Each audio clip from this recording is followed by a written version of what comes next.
History in the Making. Volume 1 Number 1. Fall 1988. By Sandee Remis. Well, family and friends, we've certainly got something to be proud of today. With this publication of the Edgewater Historical Society's quarterly newsletter, our baby is speaking its first words.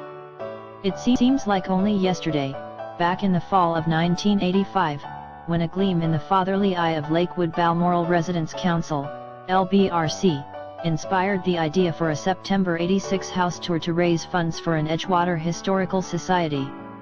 About the same time, the Edgewater Community Council, ECC, Oral History Project Committee, nay Image Building Committee, was courting the Illinois Humanities Council to gain funds for mothering its idea for an Edgewater Centennial Project. With additional financial assistance from City Arts 1, efforts of that committee culminated in April 1987 in a two-day multimedia celebration of 100 years of Edgewater history, visited by over 600 people at the Burger Park Mansion on Sheridan Road. The time was ripe for creating an historical society so our history and enthusiasm could endure. More than 12 individuals representing LBRC, ECC and community residents joined together and married their ideas. 9 months later, the Edgewater Historical Society emerged, spanking new and full of life. Such a day that was. Over 70 friends and relatives gathered to witness the joyous event on January 23, 1988. Ms. Catherine Gamper-Lee welcomed the happy gathering and introduced the honored guests, Mr. Al Walovich, President Uptown Historical Society, Ms. Mary Jo Doyle, President Rogers Park Historical Society, Mr. Richard B. York Lund, past President Ravenswood Lakeview Historical Association, and Ms. Kathy Osterman, Alderman of the 48th Ward. And such lovely speeches followed. Ms. Gamper-Lee, a great one with plain words, she is, spoke of the need to preserve our history. Don't carry our history down from the attic and into the alley, she said.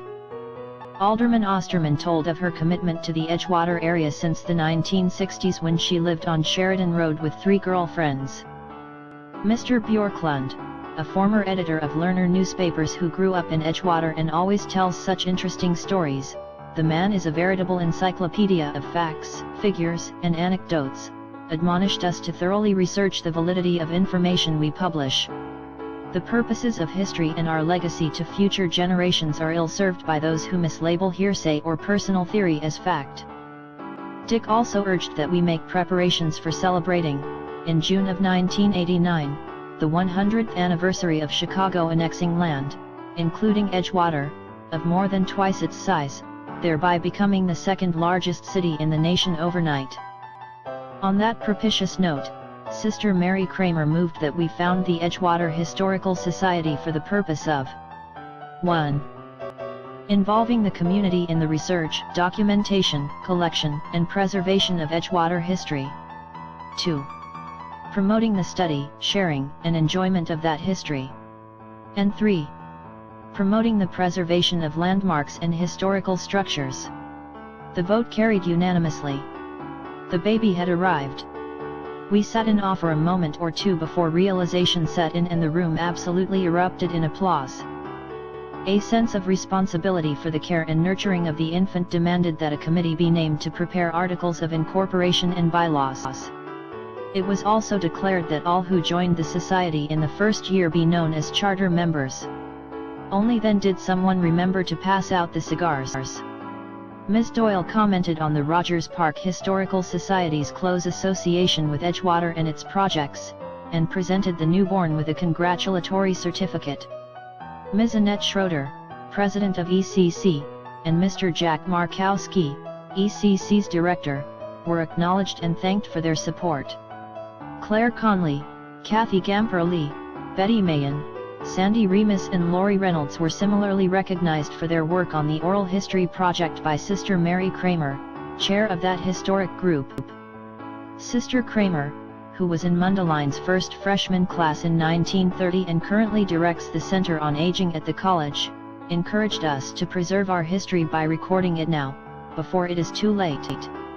Capitalizing on the virtue of Sister's remarks, Mr. Bob Reamer, 48th Ward committeeman, took the floor and immediately began calling on folks to join the collections committee.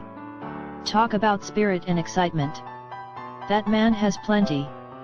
In fact, it was a full 7 months before the society came to fruition that Bob plunked down a $50 check payable to the Edgewater Historical Society, so certain was he that it would come to pass. We're extremely honored to have him as our very first member and patron. Festivities ended that wonderful and memorable day with a showing of the video Edgewater, Through the Eyes of Experience, created by the ECC Oral History Group. But the fun of watching baby grow had just begun. The family dutifully convened for the christening on February 27, 1988. Bylaws were approved and a board of directors elected. A prouder bevy of godparents were not to be seen for miles around. Baby cut its first tooth on March 30 with the legal recording of its articles of incorporation. By May 14, baby was ready for its first outing, an architectural walking tour. Thinking of baby's future schooling and networking needs, the family naturally applied for Northeastern Illinois Historical Council, NEIL, membership on May 25 and was accepted. Baby seemed quite pleased with the prospect of having cousins around with whom to work and play, and really enjoyed getting together with the Rogers Park Historical Society on June 1 to sort through piles and piles of old photos. Baby could hardly wait to meet even more new friends on its tour of Rose Hill Cemetery on August 6. The flies were pesky, but a good time was had by all. My, how easy it is to run on and on. Baby is barely 7 months old now and has grown from 40 to 96 members strong. It's tough these days trying to raise a baby and make history at the same time, but love's labor surely isn't lost.